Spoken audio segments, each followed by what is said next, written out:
na bango kwa mokonzi ya mboka azwaki mesure wana na ba conseil ya spécialiste ezali mpona molamu bana mboka ezali barimere ezali makambo lokuta bato batunatuna boyebaka elobi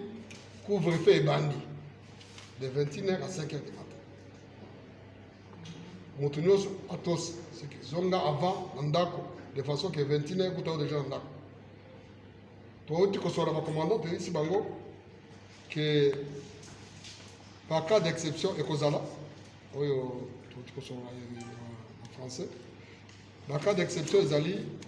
il y a par exemple mituka otaka ba Congo ya mabloko kola ba camion remorque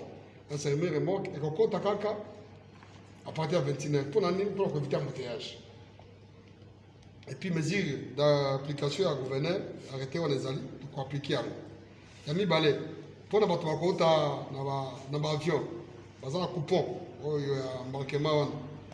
yango ekosalisa na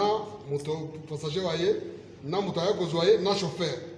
bakei otika moto wana mais ce chauffeur amoni katiki ye alingia bima to kanga ye atika kuna la kuna ti lobi na tongi parce que il y a ça passager alors il y a mis ça ambulance ils ont autorisé tambola sans problème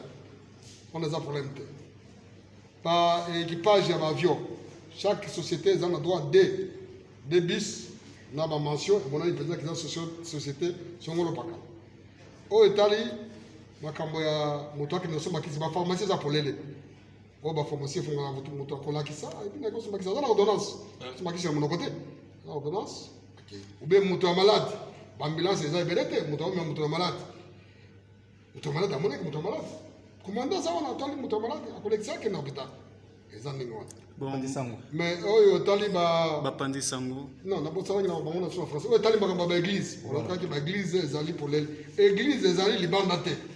liba église na kati o to mona ka bato bona komi attroupement to kokanga église bon respecter geste barrière na kati c'est que distanciation masque et puis kosokola mboko na kati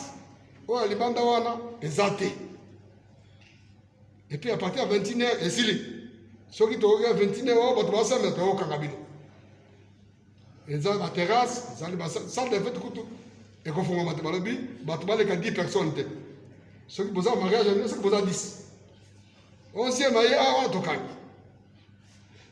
matanga moto akufi boza muke 10 personnes boko ndokundaye sans cérémonie ka muke na morgue kuna makambo ke nzo so ve monter oh non que dans l'église oh que dans paroisse non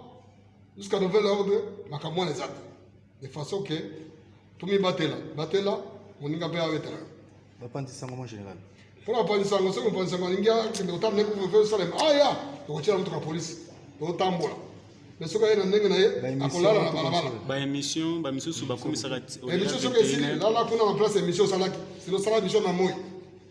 ezali couvre-feu ba gouverneur mokonzi gouverneur alobi mbala ba badge ezate biso tozo appliquer ba mesure au gouverneur biso tozali police provinciale tozo ba ordre par gouverneur donc secrétaire ce qui a petit badge alobi badge mbala ezate en général mbano ezali par rapport aux églises en français mbano ezali ce qui respecter couvre-feu te police azio atio la garde avisé que okangami wana otikali wana ce qui boza ebele tout comme on a na bureau police pour la kuna na tongo batiki bino na ngina bosa ki pe makamba mituka oyo pesa ka ba mapa wana pesa autorisé pour moni biso mapa biso ba kinwa mapa ne bureau kola biso yango pesa autorisé ko circuler police akotala eza mapa eki pour ek no sérieux bato en général na ka embouteillage ne vino avec qui embouteillage ne moni ba commandant PC wana pour moni tozaki na problème na de bonhomme soko tali depuis hier to betsoke bato vende bazo asphalter déjà bazo bongisa de façon que c'est pourquoi côté la police belé ba bisika wana côté à parler des mains kuna na côté ya station ma campagne na rond-point ngaba de façon que